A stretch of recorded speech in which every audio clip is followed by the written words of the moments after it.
up, good vibe soul? Straight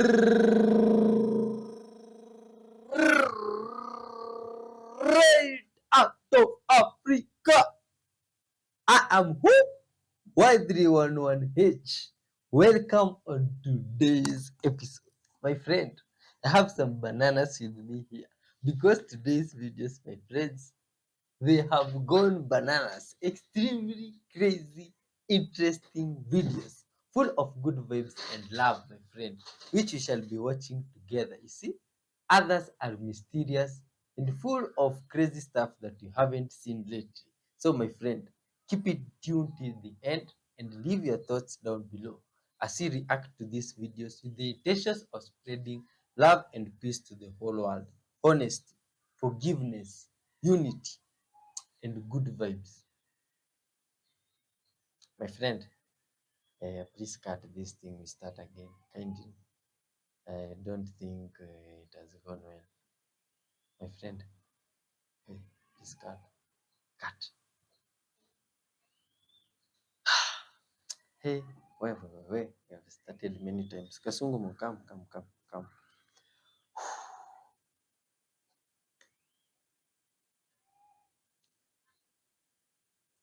Hey, let's start now. Face this side. Let's face this side. Hey, wait. Okay, mention this as we start. Nice. What's up, child of God? Welcome on today's show. I am Y311H. The intention of this video is to spread love and peace to the whole world. Forgiveness, honesty, unity, among other very important virtues towards spreading good vibes to the whole world. My friend, your help is very needed in this channel of watching till the end, leaving your thoughts below and hitting the like button so that this video might reach other good vibes souls like yourself out there so that they can be impacted with love and good vibes. My friend, we shall be going through videos, the type of videos that I might say are mind-blowing. Some are mysterious, some are funny, even animal videos, my friend. And all of these videos, we shall be going through them to spread our message of love and peace. But good vibes, child of God, this message, we are always spreading it, guided by our Maker, the Creator, whom we always ask for guidance in our every show before we start. But that comes after we read from this book here, called the Book of Wisdom. This one is quite torn, but here is the cover. This is the Book of Wisdom. And today, this is what it says. It's a short story. When he came down from the mountainside, large crowds followed him. A man with leprosy came and knelt before him and said, Lord, if you are willing, you can make me clean. Jesus reached out his hand and touched the man. I am willing, he said. Be clean. Immediately he was cured of his leprosy. Then Jesus said to him, See that you don't tell anyone, but go, show yourself to the priest, and offer the gift Moses commanded as a testimony to them. That is from Matthew 8, 1, my friends, up to 4. Interesting word. That guy was cured just because of his belief. Let's talk with this mighty maker, my friends, before we start our show. Thank you, Father, for your love and goodness. Thank you for peace and joy, Father. Dear Lord, thank you for your child, today's viewer that have joined us. As we react to these videos together with them, Father, may you give them a different perspective and forgive them their sins, Father. Also bless them, Father, from wherever they are watching from, and help them carry all the burdens they may have in their hearts, Father. And as you do so for them, include us also, Father. In your holy name, Jesus Christ, we pray, trusting and believing. Amen. Let's dive in, child of God. Good vibes all the way. We're allowed to have this one item. Now, where did it come from? Why did men start thinking, oh, I need a useless thing hanging round my neck? Well, obviously at one time it was a scarf, wasn't it? Mm-hmm. And then when collars got made differently, you used to have those floppy bow ties. And that's another thing, by the way, I want to ask you about. And then you had sort of ribbony things in the 19th century. And by about 1880, you started to get ties. And the funny thing is, if you see one of those original ties, they're very, very short because you had a waistcoat. And they're literally only about that long. And then the modern tie, like what you've got or I've got, Correct. this goes back to about 1920. Curious, isn't it? That really menswear has not changed since about 1920, so 125 years. About a century. Really hasn't changed. We've stopped things like frock coats, and thank heaven we don't have to wear top hats, because really, if anything does look a little bit ridiculous on most men, it's a top hat.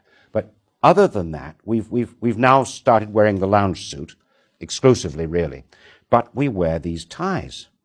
Now, have you ever thought about why we wear ties?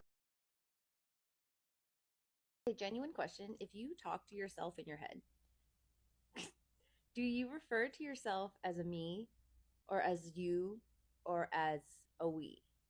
This is like genuinely what I'm asking, because I realize I talk to myself sometimes as a we, and I refer to us as like me and little version of me, maybe.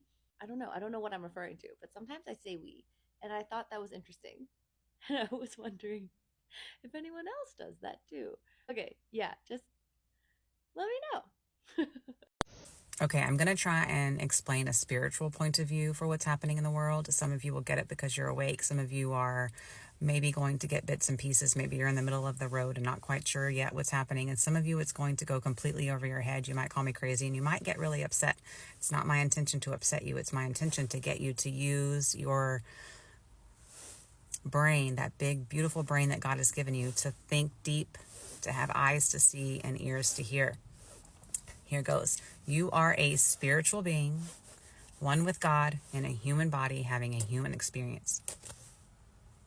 There's one creator, and that creator is in absolutely everything you see here, including you. This means that you have the power of God on the inside of you to create a life that you want to live. And it is not my place to judge. It is not Joe or Susie's place to judge. You have been given free will to do with this life what you want. Some people decide to live this life in joy and peace and love and harmony and unity and love and light. Some people decide to stay in the middle of the road where they're not quite sure what all this spirit talk is about. They don't necessarily believe in complete hell and damnation, and they just kind of like live their life in the middle, and that's okay too. It's your life. Some people choose to live on the dark side. Some people choose to use the power of God for evil.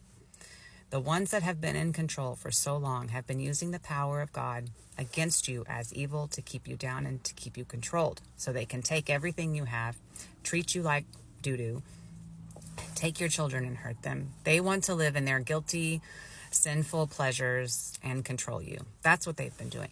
The light, we as humanity are trying to ascend. We're trying to come together in unity. We are trying to evolve as a species. In order to do that, the light has to come and shed the light on the corruption of the evil of all of these people that are using God's power to hurt humanity. And that creates a huge shaking, which is what's happening right now. There is going to be a mass awakening. There needs to be a mass awakening for humanity to jump up, for us to evolve and to ascend and to jump these timelines. Now, some of us are already jumping timelines. There are a lot of people jumping to a higher timeline, which is absolutely incredible. And if you don't know what that means, please go take some time to research. My whole point here is the light is here. More people are waking up to the knowledge that you are one with God, that God is in you, and you are love and light and peace and harmony, because that's what God is. God is love. They have used God in the complete opposite way to keep you controlled. And Jesus came here to tell you that. And if you want me to go deeper on all of that, I can. I can talk hours and hours and hours on Jesus. So, anyway, I hope that we can all come together. I hope that we can all understand that we have God in us, and God is love. God is love. They've used that same power against us all of these years. They have used it to separate, to create hate and disgust, and to keep you controlled. It's all about control so they can live the life that they want to while they're here. And some will say they're not even human. I've coached highly intelligent individuals from CEOs to artists to stay-at-home parents, and these are the traits of highly intelligent individuals nobody really talks about. A lot of highly intelligent individuals minimize themselves in order to fit in. From very early age, a lot of highly intelligent individuals receive the message that it's not okay to be intelligent. It's not okay to ask questions. It's not okay to brag about your knowledge. It's not okay to be more intelligent than the adults around you. A lot of highly intelligent individuals then realize that they need to minimize themselves and their intelligence, sort of deny their intelligence in order to fit in, because it's often very important to fit in. Highly intelligent individuals also have difficulties in finding peers and forming deep relationships. Highly intelligent individuals need a lot of intellectual stimulation, and they also need it from their relationships. And sometimes it's very difficult to find that intellectual stimulation with individuals who are not on the same level of intelligence. The last issue that highly intelligent individuals face from a very early age is constant boredom. A lot of highly intelligent individuals tend to process information very quickly. They learn very quickly and they remember quite a lot. They have a very good memory. So then when they are exposed to more and more repetition, they seem to get very, very bored. And a lot of highly intelligent individuals suffer from constant boredom, especially when they are in school. Okay, if you're coming down with a cold, don't go chugging down a raw ginger shot until you figure out if you have a hot cold or a cold cold. See, in Chinese medicine practice, we have to figure out which one you have so that we can give you the right remedy. So the signs of a cold cold are you have aching in the back of your neck and headache. You are blocked in your sinuses. If you have mucus, it tends to be runny and clear. You feel just really cold, like maybe you actually went outside without enough layers on and you caught a chill. That is what we call a cold invasion, and we call that a cold cold. Now, ginger is the right remedy for a cold cold. You would make a hot ginger tea. You would just slice up ginger and actually boil it for 20 to 30 minutes so that it's really spicy. And this is actually better this way than from like raw shots. Now, if you have a hot cold, that means you have more of a raging sore throat. You have more of a fever, not really chills. If you have mucus, it's likely to be more on the yellow side, a little more sticky, less runny. And you are so thirsty, like unquenchable thirst. That's a hot cold. And that is not a situation for ginger, which is too hot. You want to lean into lemon and water and a little pinch of sea salt. And then you're gonna hydrate like it's your literal job to hydrate. And that's what's gonna get you feeling better faster. But what if you have both? Then I suggest you start with the lemon and water and salt, and then add the hot ginger tea. So it's a little bit of a 50-50 mix. Makes sense, right? I hope you feel better. Let me know in the comments if you have questions. This video has just surfaced on X, and it's someone using a 200x magnifying zoom on a telescope, and they're zooming in on these drones that are all over New Jersey. This is Josh. He runs the Polaris Media TikTok account. I don't know him personally, and I hope he doesn't mind me using the start of his clip here. But I wanted to post this and say that I can see the exact same things that he's talking about. I always see them at night, and I wonder why are they not doing the same thing as a typical star would and just be one singular color. They always fluctuate, but they do seem to stay in the same spot. And just for a reference, I want to say that I am in the Gold Coast, Queensland, Australia, and that's where I see them. I realize I think at least 1.9 million people have seen his clip by now. But I only just came across it, so I just wanted to come on here and say I totally see the exact same things. And if you want to watch that clip that he's talking about, I put it after this video here. Just for full transparency, I am using Josh's uploaded clip of this. I hope that's okay, Josh. I just wanted to share it around. And if for some reason you're watching my video, you should definitely go and follow Josh. He posts some really interesting stuff. Check this thing out. Anytime I try to zoom in with my camera all the way up to the drone, this is what I get. It has a round, like, shield around it. Fucking nuts. Look, right? That's zoomed in, 208. And I'll show you the drone right now. Up in the sky.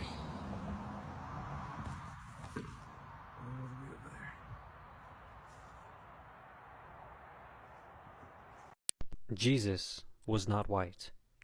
He was about as white as a bag of cumin from a Damascus spice market.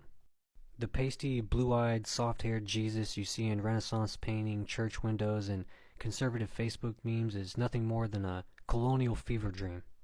A Eurocentric wet fantasy, designed to make the Son of God look like a Habsburg prince instead of the brown-skinned anti-imperialist that he actually was. If Jesus of Nazareth existed as a historical figure, which most historians agree that he did, he was a first-century Palestinian Jew.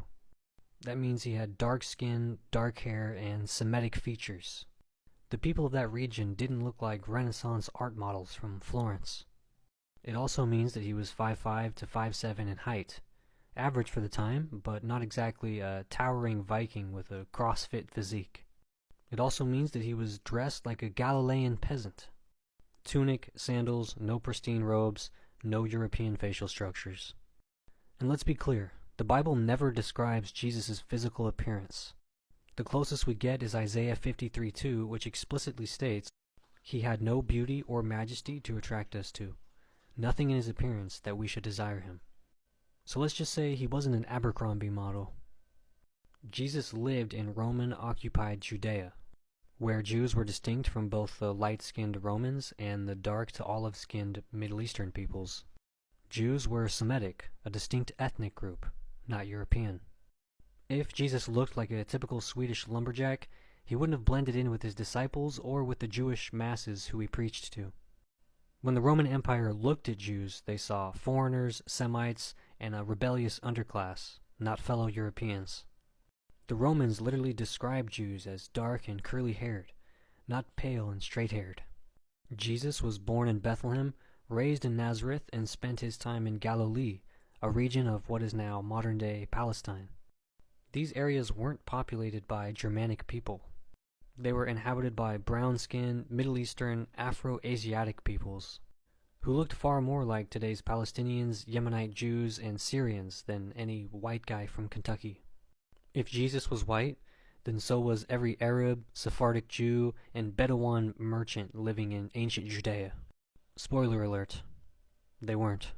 So why did the West insist on portraying Jesus as a soft-haired, blue-eyed Euro? Simple. White Jesus is a propaganda tool. When Europeans began to colonize and enslave vast parts of the world, they needed a god that looked just like them. White Jesus justifies white supremacy. If Jesus is depicted as a gentle, white-skinned savior, then European colonizers have divine authority over everyone else. White Jesus also erases Christianity's Middle Eastern and African roots. Early Christianity spread from Judea into Africa and the Middle East before Rome even touched it. But whitewashing made it look like a European birthright. If the historical Jesus walked through an airport today, brown skin, Middle Eastern features, traditional Jewish robes, TSA would be all over him in a second. The same American conservatives who scream about making Christianity great again would be the first ones calling ICE on him. So the next time you see blue-haired, blonde-eyed Jesus, just know that's not historical accuracy. That's imperial propaganda in a bathrobe. Ladies, if you have blinds like I do, make sure when you have your blinds, do not put them down this way, especially if you're on the first and second floor. The reason why is that this lining down here, when you walk, they still could get to see you. They know that you're there. If you walk in naked, that too. And if you're on the second floor, they can see everything too. So what you have to do is put your blinds, this has to be facing up, right? Now, the curvaceous side is facing you, and it's outside that they can't see you anymore. So make sure your blinds are faced the right way so you don't have weird people peeping toms watching you. Weird yet cool advice that I've gotten from my clients' higher selves as a past life regression hypnotherapist. Number 1, sleep alone sometimes because it's important for your energy field to reset. If you're within 6 feet of someone else, then there could be energetic influences. And so even if you have a partner, it's important sometimes to take that reset and to sleep by yourself. Number 2, everyone can talk to trees. You just have to clear your mind. I giggled at that one, but I've done it many times. And even though they communicate a little bit differently than picking up on other psychic information, talk to trees. It's so cool. Number 3, what you put in your mind is way more important than what you put in your body. Your beliefs can actually influence how you digest food and what the food does for you. It's crazy. Number 4, don't sleep with a pillow. Don't elevate the head while sleeping, because it can affect how your blood flows and how your cerebrospinal fluid flows.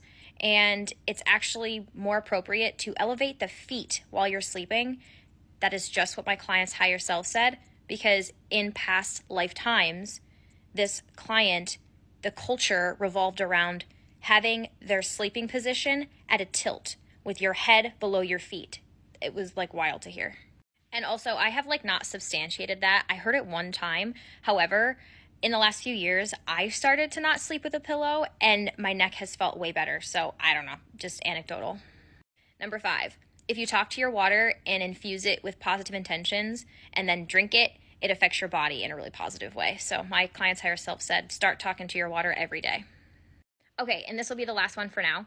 My client's higher self was explaining parallel realities to her because she was really caught up about making a life decision, and this is what it said. That every time you have a major life decision or a decision in general, both options get played out. So whatever one you're choosing is what one you're experiencing, but a parallel version of you in a parallel timeline of reality is experiencing the other one. So it's almost calling for like lightening up a little bit when it comes to life decisions, because all things are going to get experienced. Does it weird anyone else out that all of the complex machinery inside the human body, your heart beating, your lungs breathing, your kidneys, everything that it's doing, your stomach digesting, all of it happens in total darkness? There is an enclosed, complicated system, machine in there, basically running nonstop, 24/7, with all of these incredible processes, and all of it's happening shielded from the sun, from light, because of your skin, your bone, your muscle tissue, and so it's just constantly running in an absolute void. Cosmetic surgeries make so much sense for the modern era for me because they are so visual. If you've ever kissed someone with new lip filler or with too much lip filler, you know it's like rubbery and hard kind of, and breast augmentations, especially newer boob jobs, tend to make this like slushy noise. Sometimes they squeak, and sometimes they make little poppy sounds, like crackly. They don't move like real bodies. Same with BBLs. And BBLs, I've spent a lot of time in areas of the world where women get a lot of cosmetic surgeries, and I can pick a fresh BBL out of a crowd by smell. They have such a particular smell, but the majority of people most of the time see them through a screen. So all they need to be is visual, you know? Where do human souls come from? Some people may think that they come from heaven. Well, that's not true. But you did exist before you were born. So when God says stuff like, "Before I knit you in your mother's womb, I knew you," well, he's not just making that up. You did exist before he knit you a body in your mother's womb. Now, that's the most practical thing you ever heard. Observable a billion times over. People are still going to argue with me over, but watch. Right now, you have a human body. It's pretty big. As far as size and scale goes of things creeping, crawling, walking, or flying on this earth, you're pretty big. Not as big as a whale or an elephant, but you're not as small as a little grasshopper either. Compared to a single-celled organism that only has one cell for a body, where you got billions of cells for your body. A little single-celled organism only has a little bit of mass. You have a lot of mass compared to that. I'm not trying to insult you or anything. And the reason we're talking about mass is because that really affects how you perceive the passing of time. Time is relative, and this isn't something we're guessing about. It's something we can test and repeat that test and observe the same effects over and over and over. It's consistently observable. That time is relative, and how much mass you have affects your perception of its passing.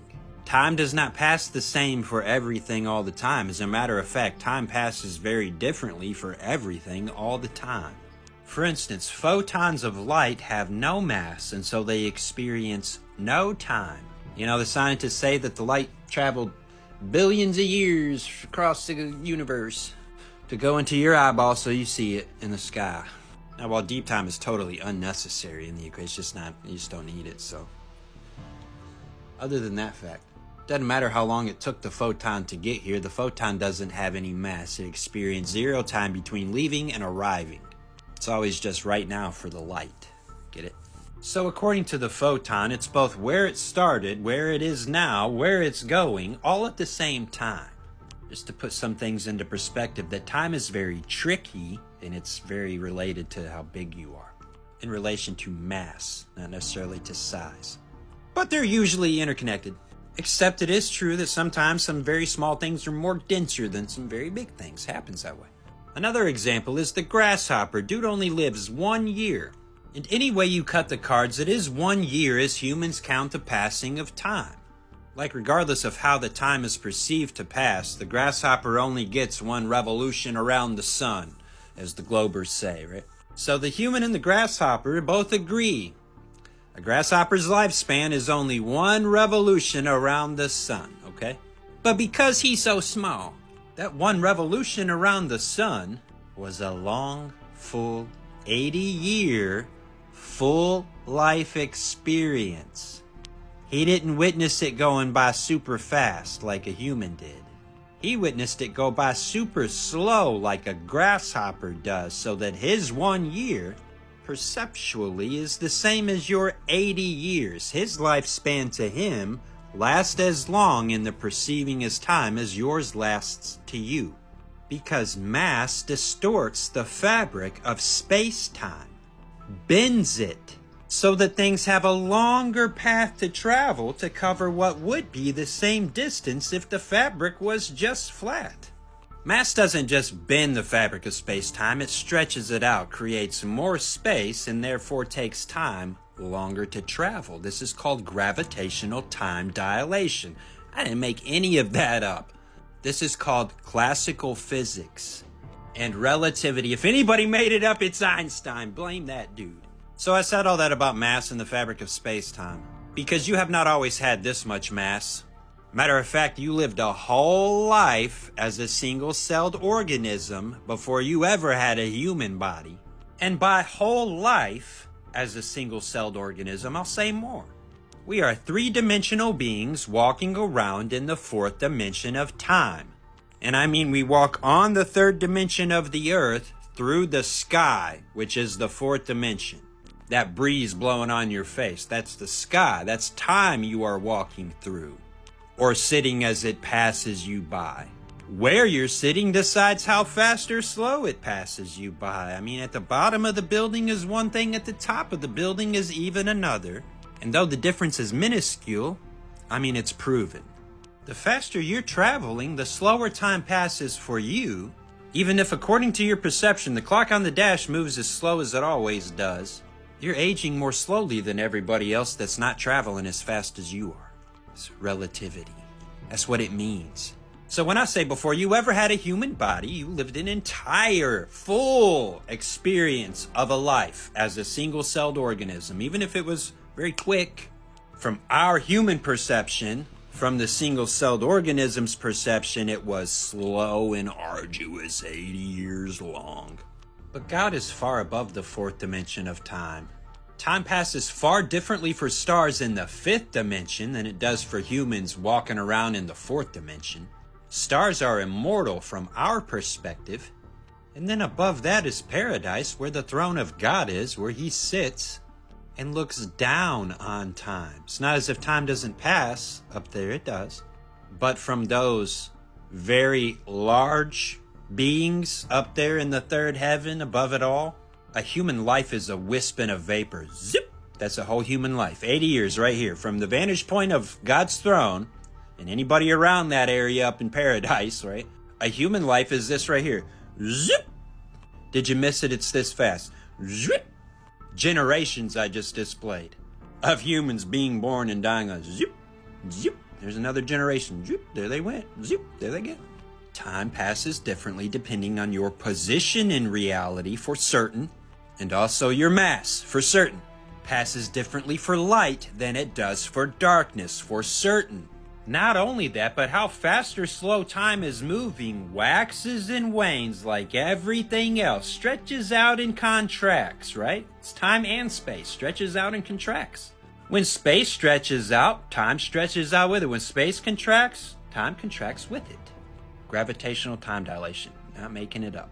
Read that in the scientific papers that have been both peer-reviewed, published, and also on top of that is the mainstream science, right? You don't have to agree with it.